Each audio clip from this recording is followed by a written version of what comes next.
വയനാട്ടിൽ ജനവാസ മേഖലയിൽ ഇറങ്ങിയ കാട്ടാന വീടിന്റെ ഗേറ്റ് തകർത്തു. മരകാവ് ഭൂതാനത്ത് വാഴയിൽ മത്തായിയുടെ വീടിന്റെ ഗേറ്റാണ് ആന തകർത്തത്. ചിലയിടത്ത് കൃഷിയും നശിപ്പിച്ചു. സുർജിത്ത് അയ്യപ്പത്ത് വയനാട്ടിൽ നിന്ന് ചേരുന്നു കൂടുതൽ വിവരങ്ങളുമായി. സുർജിത്ത്, എന്താണ് വിശദാംശങ്ങൾ?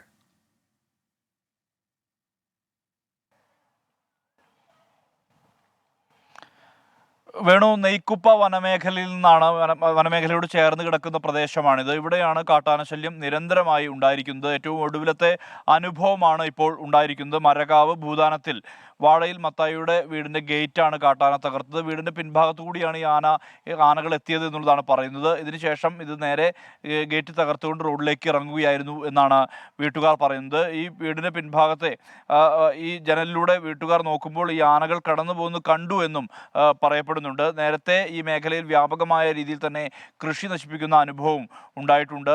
ഈ മരകാവ്, ഭൂതാനം, വേലിയമ്പം, കണ്ടാമല തുടങ്ങിയ പ്രദേശങ്ങൾ, ഇതെല്ലാം തന്നെ നെയ്ക്കുപ്പ വനമേഖലയിൽ നിന്നും ആനകൾ ഇറങ്ങുന്ന ഒരു പതിവ് ഈ മേഖലയിലുണ്ട്. ഇതുമൂലം കൃഷി ഇറക്കാൻ കഴിയാത്ത സാഹചര്യമാണ് ജനങ്ങളെ സംബന്ധിച്ച് ഉള്ളത്. അതോടൊപ്പം തന്നെ ജീവന് പോലും ഭീഷണിയാകുന്ന തരത്തിലേക്ക് കാര്യങ്ങൾ പലപ്പോഴും മാറുന്ന ഒരവസ്ഥ കൂടി ഉണ്ട് എന്നുള്ളതാണ് നാട്ടുകാർ ആരോപിക്കുന്നത്. വനാതിർത്തിയിലുള്ള ട്രഞ്ചും ഒപ്പം തന്നെ ഫെൻസിങ്ങും ഉൾപ്പെടെ തകർന്നു കിടക്കുകയാണ്. ഇത് ശരിയാക്കാനുള്ള നടപടികൾ ഒരു തരത്തിലും വനംവകുപ്പിന്റെ ഭാഗത്തുനിന്ന് ഉണ്ടാകുന്നില്ല എന്നുള്ള ആക്ഷേപവും ഈ മേഖലയിലുള്ള ആളുകളെല്ലാം തന്നെ ഉന്നയിക്കുന്നുണ്ട്. ഈ രാത്രി കാടിറങ്ങുന്ന ആനകൾ പുലരുന്ന ഘട്ടത്തിലെ അവിടെ നിന്നും നാട്ടിൽ നിന്നും തിരിച്ച് വനമേഖലയിലേക്ക് കയറി പോവുകയുള്ളൂ എന്നുള്ളതാണ് വ്യക്തമാകുന്നത്.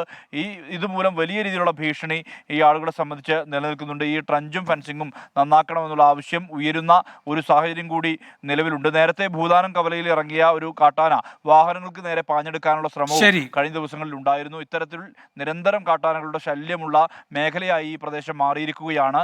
ഏറ്റവും ഒടുവിലത്തെ അനുഭവം ഇതാണ്. ശരി, സുർജിത്ത് അയ്യപ്പത്താണ് വയനാട്ടിൽ നിന്ന് വിവരങ്ങൾ നൽകിയത്.